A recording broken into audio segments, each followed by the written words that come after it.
आदरणीय प्रधानमंत्री जी श्री नरेंद्र मोदी जी और उनके एजुकेशन मिनिस्टर धर्मेंद्र प्रधान जी, कभी आपने सोचा है कि हमारे देश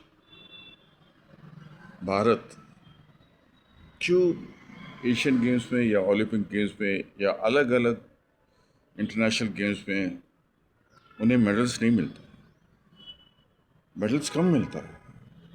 कभी आप लोगों ने या उनके सवाल, उनके जो भी अधिकारी हैं, जो मिनिस्टर ऑफ एजुकेशन है, कभी उन्होंने सोचा कि इनको मेडल्स क्यों नहीं मिलता?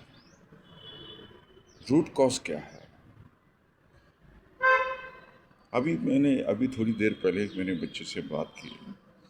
बच्चा बास्केटबॉल में बहुत ही काफ़ी होशियार है,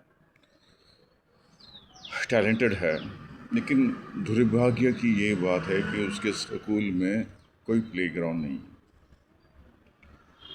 वही हम भी दिल्ली में पढ़े हुए हैं, नई दिल्ली में, जनकपुर। तो जब हम हमारे स्कूल में पढ़ते थे, स्कूल में खैर स्कूल ग्राउंड नहीं होती थी, लेकिन अलग ज़रा 1 किलोमीटर दूर या आधे किलोमीटर दूर एक ग्राउंड होती थी, तो उसमें हम लोग जाके कबड्डी खेलते थे। तो मेरा कहना ये है, इस वीडियो से मैं देशवासियों को ये बताना चाहता हूँ कि हमारे जो नेता हैं वो सिर्फ इलेक्शन कैसे जीता जाए, उन्हें सिर्फ यही मतलब है कि इलेक्शन कैसे जीता जाए, बस। उन्हें ये कुछ भी मतलब नहीं है कि देश की प्रगति कैसे करें, देश की कैसी प्रगति करें। ठीक है, शायद मेरी बात बुरी लगे विश्व गुरु जी को और अनेक लोगों को। मैं तो बचपन से यही सीखा है कि सच बोलना, झूठ बोलने की आदत नहीं है मुझे। ठीक है, किसान के बेटे हैं, खैर किसान की तो आजकल कोई उसकी कुछ भी औकात ही नहीं है उसकी।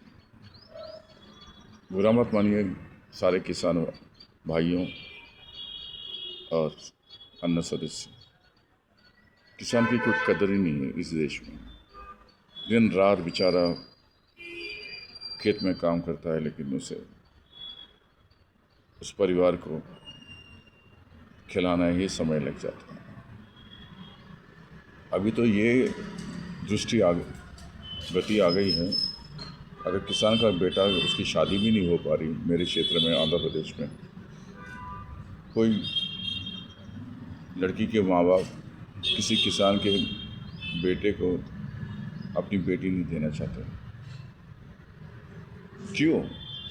कारण क्या है? क्योंकि हर महीना उसकी कोई तनख्वाह नहीं होती, कितनी आमदनी नहीं पता होता। बस तीन महीने या 4 महीने जब फसल उगेगी, उसकी जो भी पैसे मिलेंगे पता नहीं मिलेगी या नहीं मिलेगी। तो देशवासियों, अपने देश का जो हाल है, मेरे नज़रों से तो बहुत बुरा हाल है। हो सकता है विश्व गुरु जी और उनके जो मंत्रिमंडल है या हमारे फाइनेंस मिनिस्टर हैं तो बोलते हैं कि हमने वो कर दिया, ये कर दिया। भाई मुझे तो क्या कर, मैं भी IIM बैंगलोर से पढ़ा हूँ, Indian institute of management Bangalore, और जब रिपोर्ट देते हैं तो बहुत ही टेक्स्ट में देते हैं। आजकल बड़े बड़े बातें करते हैं, artificial intelligence, machine learning, blockchain वगैरह वगैरह, लेकिन जो फाइनेंस के जो सलाहकार हैं, हाँ मैंने सोशल मीडिया में, ट्विटर में देखा था, मुझे तो एक कहानी है टेक्स्ट में। अरे आप आज टेक्स्ट तो ये तो काफ़ी पुरानी चीज़ हो गई है, ना कोई इंस्टाग्राम है, ना कोई पाई चार्ट है, कुछ नहीं, सिर्फ पन्ने, सिर्फ सफ़ेद कागज़ पे अक्षर है बस। तो देशवासियों, इस देश का भला होने के लिए मुझे तो कोई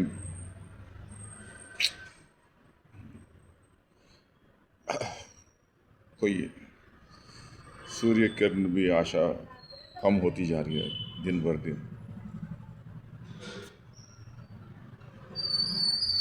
चलिए, हर व्यक्ति का अपने अपने विचार होते हैं। भारत माता की जय, भारत माता की जय। जय हिंद, जय हिंद, जय हिंद।